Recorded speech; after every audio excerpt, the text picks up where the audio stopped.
Hello guys, good morning.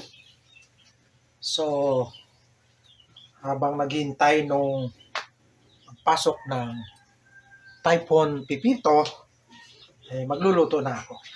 Medyo dinagdagan ko na budget for 2 days. Kasi, para iinitin na lang hanggang bukas. Okay? So, pagkain mahirap. Sardinas. Binalatan ko na kasi hindi naman ako nag-advertise ng sardinas. So, malaking sardinas. Saka sotanghon. Yan. Tabunan ko na lang yung pangalan. Kasi hindi naman ako nagpo-promote ng sotanghon. Basta hanapin nyo premium. Mas matibay, mas madulas, hindi durogin. Okay. Doon saka yung sardinas, yung malalaki yung isda sa loob. Yung salmon talaga siya. Mas masarap. So, masustansya ang sardinas.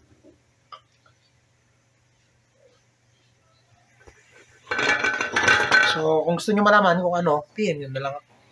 Sabihin ko na lang yung anong klaseng sardinas. Kasi hindi naman tayo nag-advertise ng sardinas. So, sardinas at saka sotanghon. Pagkaing mahirap. Pero masarap. Ako guys, ang mga content ko sinasabay ko na kung ano naman yung pang-araw-araw ko.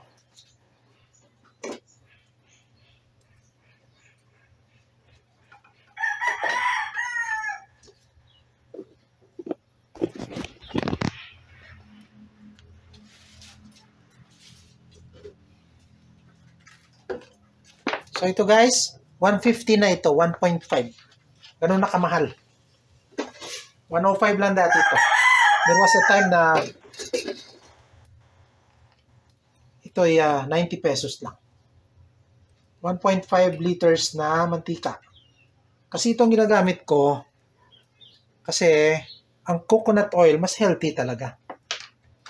Kahit sabihin mo pa yung mga highly processed nilang vegetable oil dyan na nabibili sa mall, hindi ako kampante. Kasi highly processed siya. Ito simple lang ang pagkagawa. Diba? Talagang mantika ng niyog.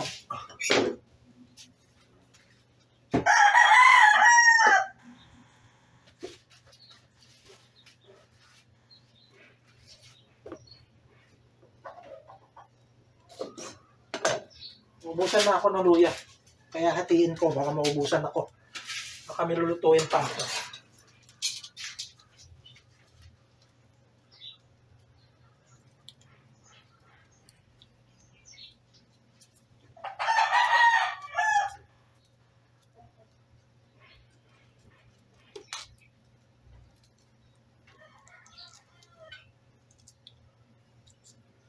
Mas maganda pag marami luya. Kaso, unti na lang luya ko. Kailangan mamalingki ulit. Mahal ang bilihin. Napakataas ng inflation.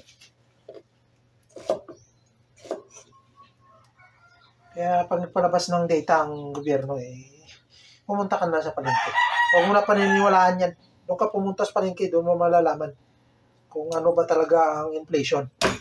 Gano'ng kataas. Gaya niya, mantika, 150 yung isang litro. Ngayon lang nangyari yan.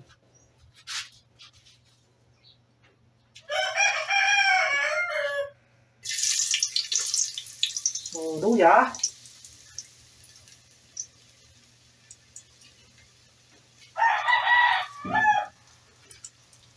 Pati sibuyas, titipirin ko na rin.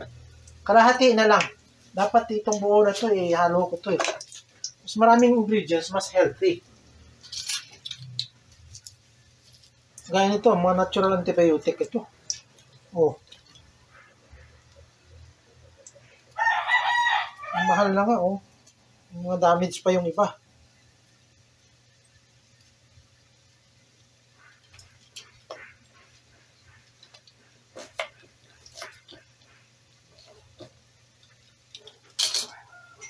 So, ako naman, tinututukan ko na lang ng camera yung mga ginagawa ko. Somehow, kahit katiting na idea mapupulutan. Ito na lang bawang, damihan ko. Gamot sa puso.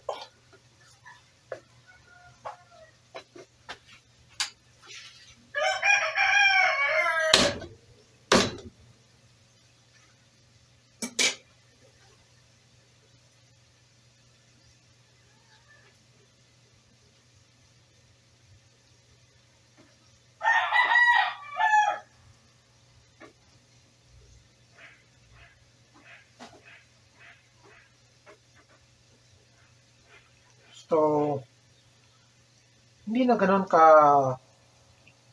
lumang technique ng pagluluto to kasi gumamit na tayo ng LPG.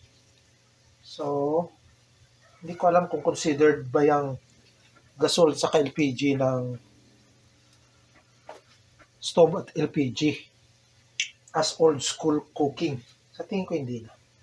Modern cooking na to. LPG na eh.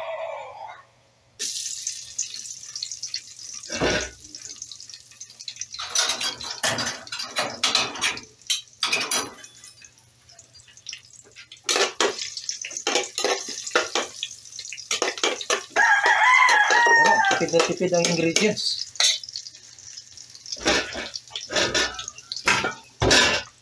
Ibare, importante may nakahanda akong pagkain. Handa kaming pagkain, buong pamilya, bago humampas ang bagyo.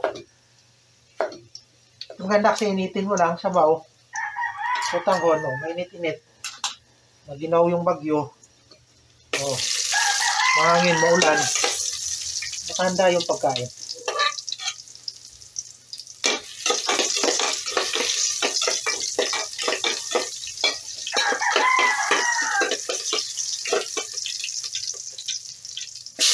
So, luya,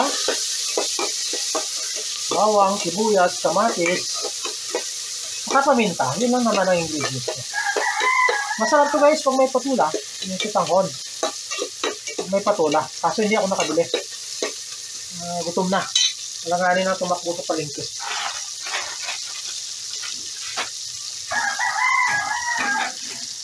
So, ang gulay nito dapat patula. Maganda sa prevention ng high blood.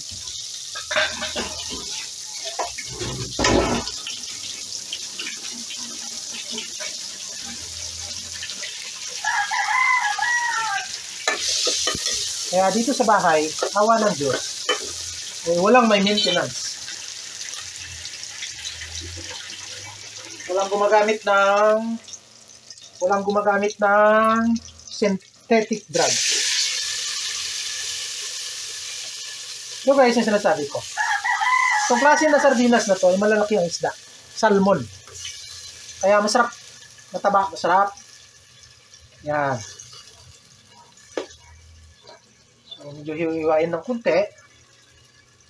Huwag naman yung durog na durog. Wala naman tayong madampot na. Yan.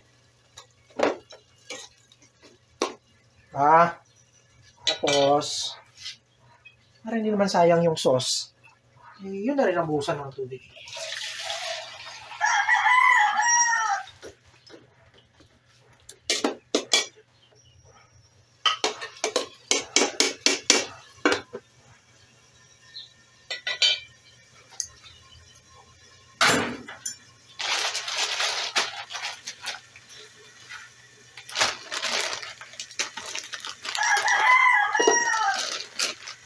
So, minsan, technology tayo, minsan luto, gardening, livestock racing. So, siyempre, meron din tayong socio-economic, socio-political, kasi parte ng buhay natin. Okay? Lalo na tayong mga mahihirap na Pilipino na nabibiktima na lang itong kapretsyo, the whims and caprices of the rich, of the elite, of the oligarchs.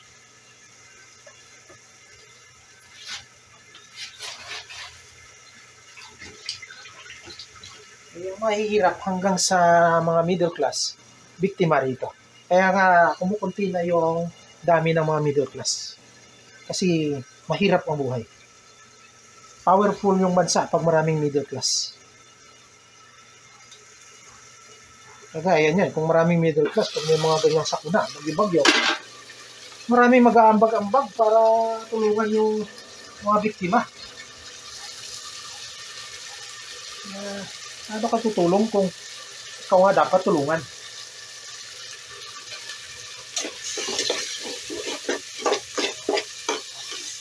Ano ka tutulong sa kamag-anak, sa pamilya, sa ibang tao? Kung ikaw mismo ay pinagkakasya mo lang din sa bayarin ng tubig, kuryente, diba? Siyempre, dagdag pa internet. Oh, yan part na ng basic need yan. Communication.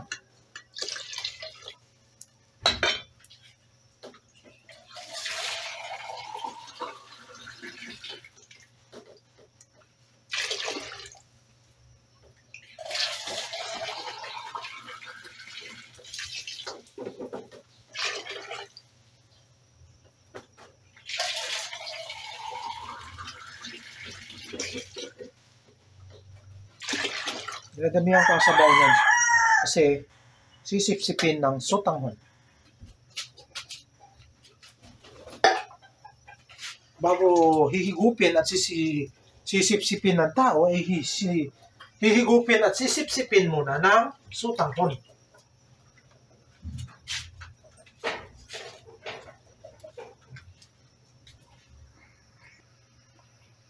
Ay, pakuluan ko muna. Sabay laglag ng sotanghon. Siyempre, titimplahan muna. Tama na yung lasa bago laglag sotanghon.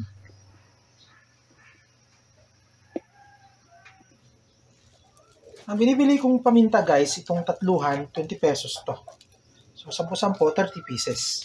Ang bakit ito, pasupot-supot, eh, makuti para sa mga nagbibenta to. Kasi, dito napipreserve. Madaling mag-expire yung maramihan na lagay mo sa isang lagayan, lalo pag nabasa. Nagkakaroon ng ibang amoy. In our native language, ang tawag namin doon ay nagkakaroon ng gamho. Okay? Gamho. Yung kakaibang amoy, parang amoy lupa.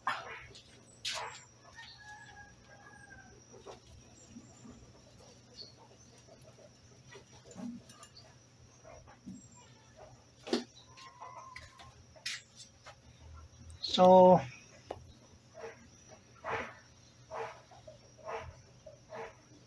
mabilis siyang masira. Kaya ang nilalagay ko ito, nakasupot-supot.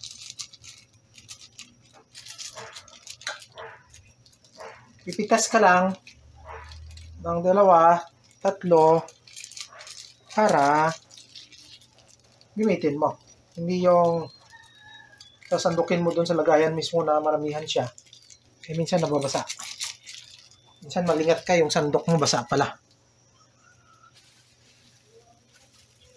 Saka every time na bubuksan mo siya, sumisingaw. Yun talaga yun. So, mabuti na yung nakasealed na bawat isa. Kukuha ka na lang yung tama lang na panghalo mo. Okay? So, hindi pa kumukulo. So, ito naman, hindi mo kailangang lagayin. Kukulo lang, lagay na yung sotanghon. So, mabilis lang. Hindi mo mabilis lutuin pagkain mahirap. So, yan. Siyempre, titimplahin mo na. Wala ka naman palalambutin dyan. Kasi kung kagaya ng karne na palalambutin mo, huwag mo muna lagyan ng asin. Kasi nakakatigas yung asin.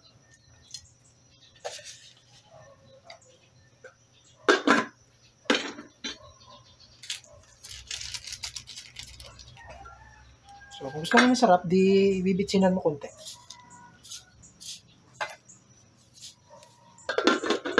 Lahat ng sobra ay lason.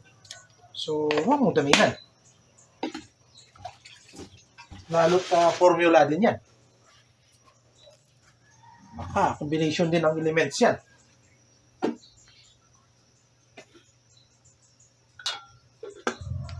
Isa rin bang uri ng chemical ang bitsin? Hindi ko pa na-search. Pero sa tingin ko, isang uring chemical din yan. So, synthetic din.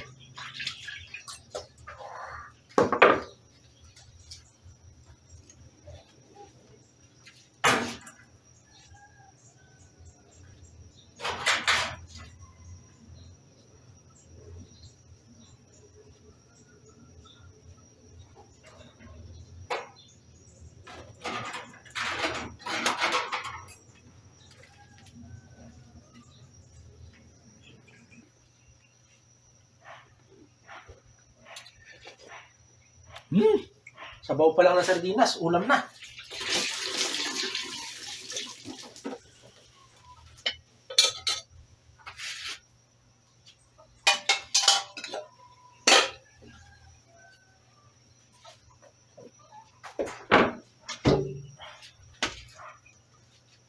Buro na. Hindi na nalaglag yung sotanghon.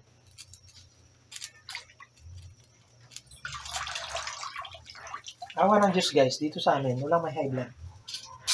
Ako pala minsan, pag na high blood ako, minit ang ulo. Pura hindi mataas dugo nun. Talaga uminit lang ulo minsan. Kaya high blood din naman tawag dun. Joke lang. Joke. Di ba yung joke ni Doc Atoy, Arbolida?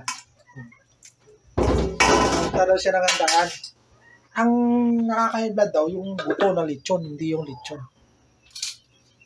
Alam nyo yan? Panood nyo ba yun? Kay Doc Atoy? Ang nakaka-high blood daw ay yung buto ng lechon, hindi yung lechon mismo. Kasi pumunta raw siya ng handaan. Nung dumating siya, ay puro buto na lang. Wala nang balat. Kaya na-high blood siya. Okay? Ayos din talaga to si Doc Atoy. Ayan. Tuloy tayo sa ating niluluto.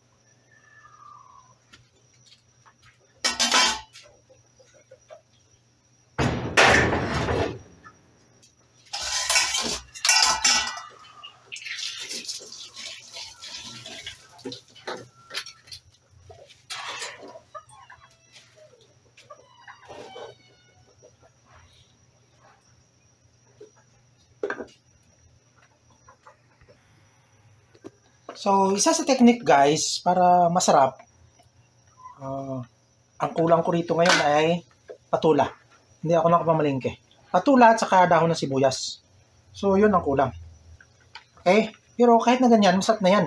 So, masarap na yan. So, isa sa technique, habang mainit pa, basagan mo ng itlog. Itong aming itlog ay organic ito. Galing doon sa free range na alaga naming mga manok. So, isang piraso lang nito ay sufficiente na. Energetic ka na nito. Punong-puno ng sustansya. Saka hindi puro laying mass. Hindi laying mass ang dahilan kung bakit ng itlog. Talagang free range. So marami siya natutuka dyan. Damo, mga dahon-dahon dyan, mga herbs, mga anay, mga kulisap ng tatawag na parang yung parang ipis na kulay itim na sa ilalim ng lupa. Hindi naman ipis yon. So, yung ganung mga kulisap. So, mga kuliglig, o in a native language, mga sirom-sirom. So, talagang full of protein ng mga iyon. So, napaka-healthy yung itlog. To, pag nakita nyo yung mamaya, pag biniyak ko to, kakain ako sa harap ng aking computer, pag biniyak ko to, buong buo. Malapot yung white niya, saka yung egg yolk niya, buong buo. So, yun ang pinagkaiba ng itlog na organic at saka free range kaysa doon sa nakakulong lang na pinapakain ng laying mash, na ang laying mash ay punong-puno ng tinatawag na food ingredients. So, yun ang pinagkaiba. Okay? Mas masustansya itong mga free range. So, natural na natural.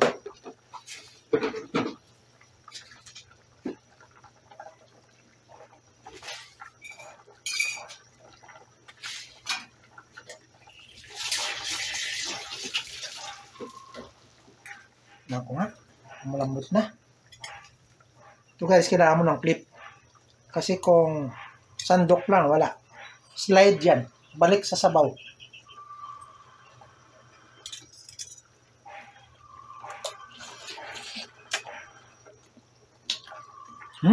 Yummy. Delicious. Lalo na kung may patula ito. Sarap. So, kapag kaya mahirap, pero masarap at masustansya. Kaya maswerte itong mga nasa probinsya na may mga malalapad na lupa, sa hektarya, 2 hektarya, 5 hektarya. Nagpapaligaw lang sila ng itik sa mga manok. Napaka-healthy na pagkain. Diba? Hindi puro feeds na lang na punong-puno ng food ingredients. ingredients ng feeds. Pag ganyan kasi na urban life, nandyan yung maraming sakit. Panay na sa food chain, diba? Kain ng fried chicken. Masarap nga rin naman talaga. Kaso lang, yung manok, GMO, genetically modified. Okay?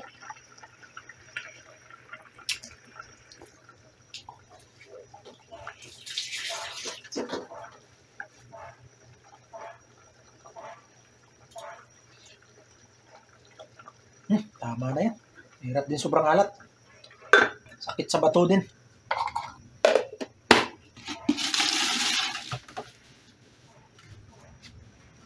So, luto na to. Tayin ko na. Ito'y kakain na, gutom na.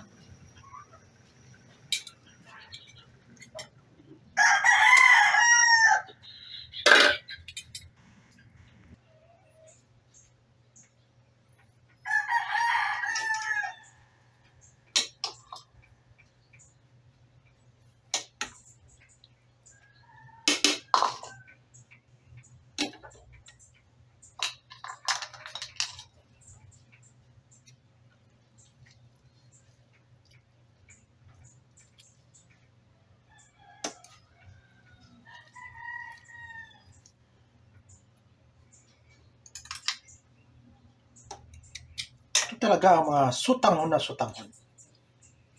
Kahit yung tatay ko pa nagluto na sutanghon lagyan ng manok, ito talaga ang ginagamit niya. Talagang akala mo hindi maputol. Kasi pag yung mahinang klase ay durugin para lang bihon, nadudurog. Pero pag mga premium ang bibilhin mo, minsan kasi pag mahirap ang buhay, tsatsaga tayo sa mura. Normal lang yan. Natural lang yan. Pero kung medyo kunti lang naman diferensya, 30 pesos, bilhin mo na yung medyo mas maganda.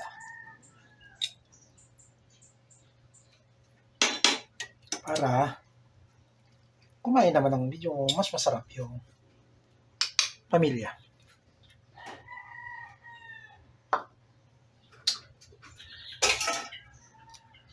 Ang aking ginikaihay tulog pa.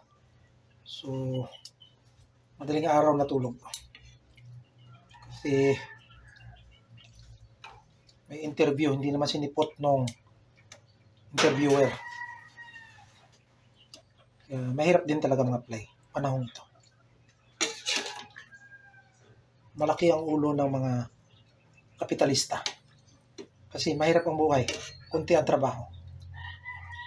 Tapos yung ating gobyerno ay nagbabangayan lang sa House of the Hypocrites, ay the House of Representatives.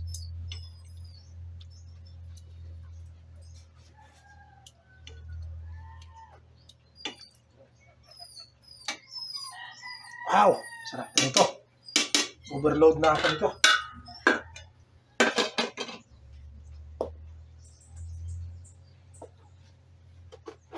So, dito ka na hahaluan kasi habang mainit pa.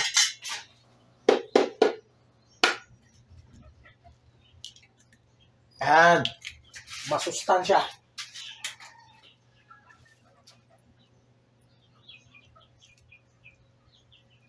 Okay. So, dadalhin ko na ito dun sa aking harap ng computer.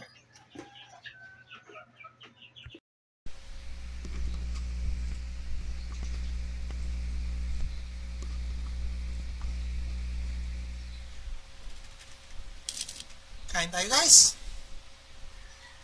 Yan. So tanghon. Para sa makulimlim na araw habang naghihintay ng bagyo. So, sufisyente na to hanggang bukas. Kasagsagan ng bagyo, init-initin ko na lang to.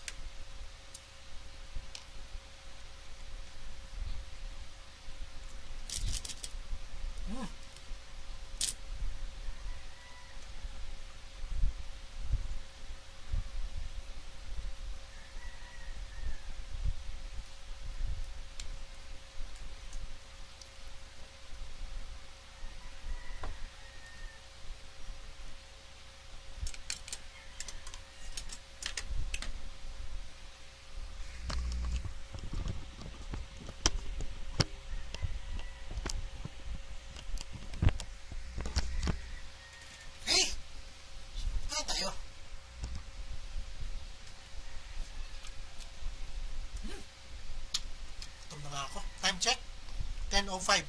Nagahan ko pa lang. AM.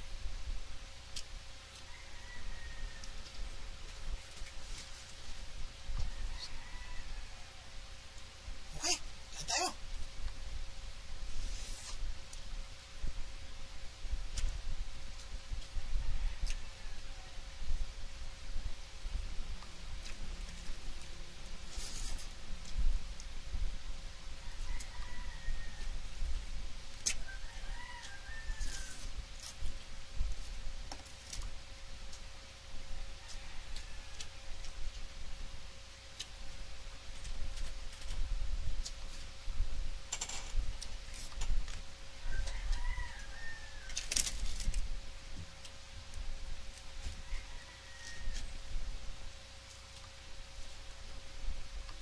So, maginis kaya ano lang naman yung passion fruit.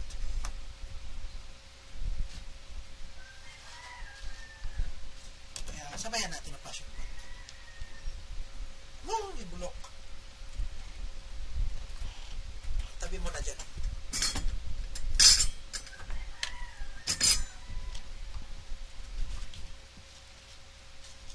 Sigurado na ito. Malaki. Yan. So, yaman sa potassium.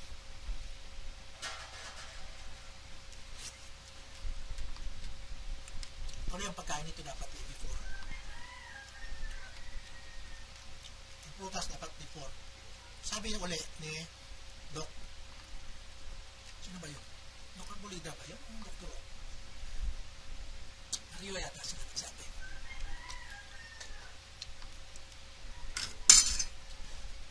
Nalito na ako. Sino ba yung napanood ko? Guys, yan.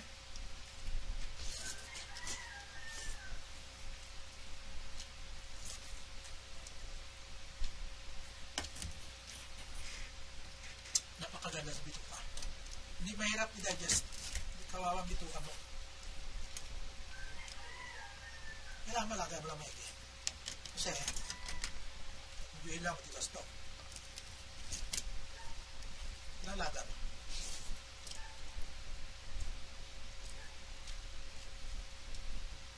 Huwag naman laga na parang naglalaga yung karne. Okay?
Marami ang kain mo ngayon.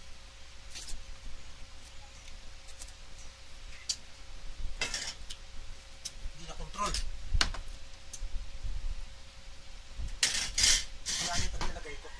Oops.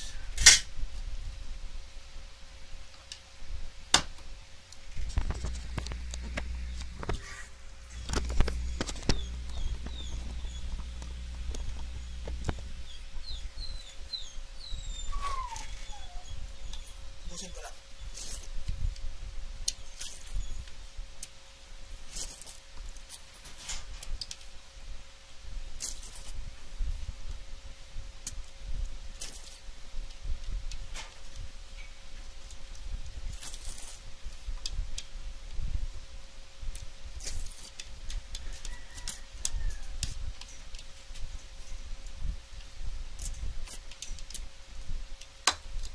Oh, yan na.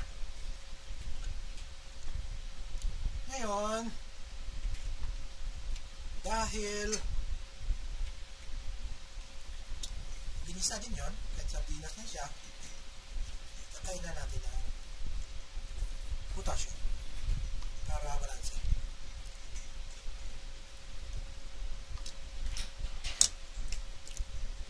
At ang neutralize ng cholesterol.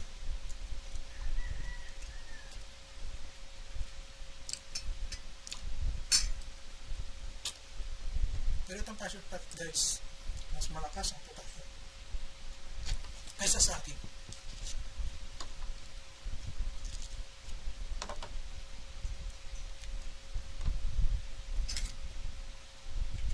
Medyo maasim lang. Kaya pag medyo tama na sa klura mo, may observe ka na, hyperacidity, medyo kinamusok.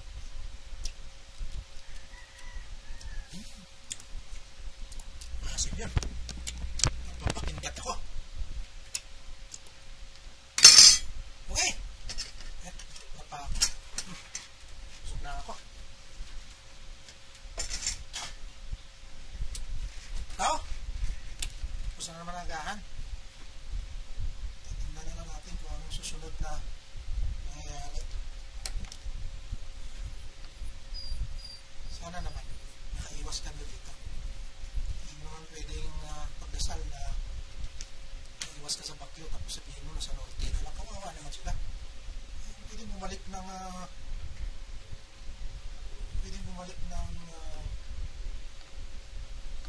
Pacific Ocean at makipagmagaan sa high pressure para mo doon sa kasi wala ng cold front, halos hindi pa pumasok yung cold front kapag pahinaan na Baguio yan.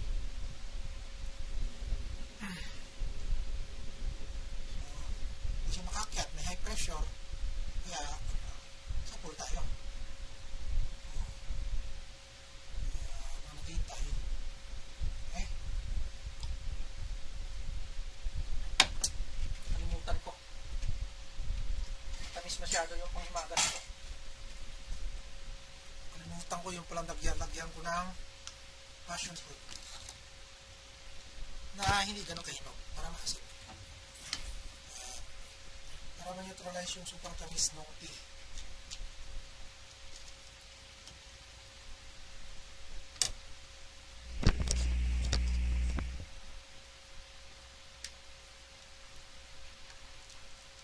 Ang kanyang buto guys ay crunchy. Parang linga. Okay? Parang linga.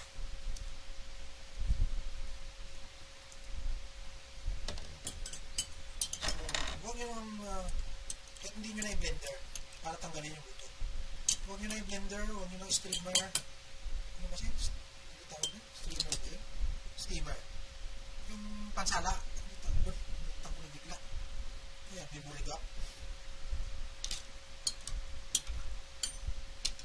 Kasi yung kanyang buto, para naman linga. Crunchy pag ninuya. Uy, nagsuot mo na ibig. Sisino.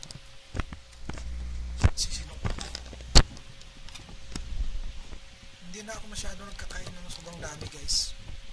Yun lang, pinakamarami ko na yun. Kasi kailangan maging health conscious na pag nagkakain din. Huwag nang abusado. Lahat na sobrang laso.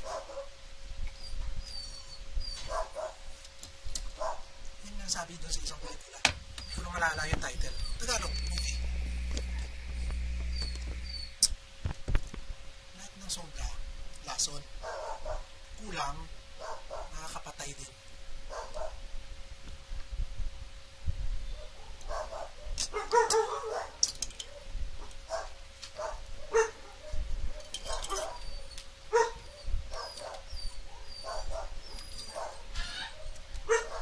Asin.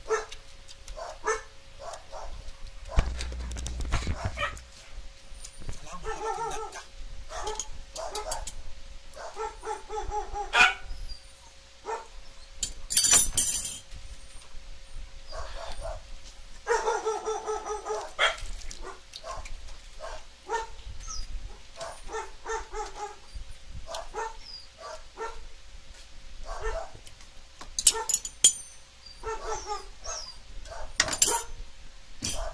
guys, oh. Salamat sa Diyos.